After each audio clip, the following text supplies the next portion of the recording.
Welcome to my channel. Ito yung radical equation. Tinatawag siyang equation kasi meron siyang equal sign. Kaya tinatawag na equation. Pero kung walang equal sign, magiging expression ang tawag doon. Kaya for now, i-identify natin ang parts nitong radical equation. Itong n, yan ay index or root. And then, syempre, ito naman, yan yung radical symbol or radical sign. Okay, radical symbol. Tapos itong nasa loob ng radical symbol, tinatawag yung radicand.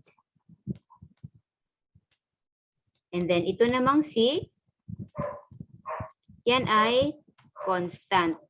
Ibig sabihin, ang constant could be single digit number, double digit number, 3 or more digit number. Yan ang constant. But if yung constant ay merong kasamang variable, halimbawa,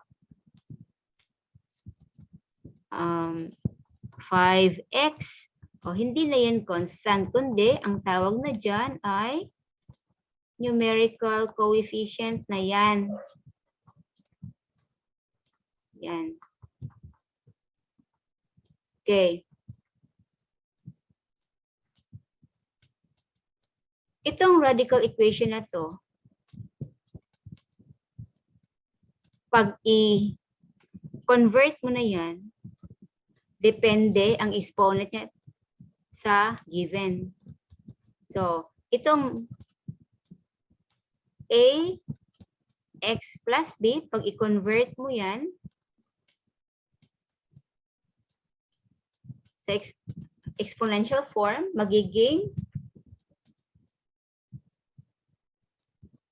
1 over n. Yan na ang magiging itsura niya.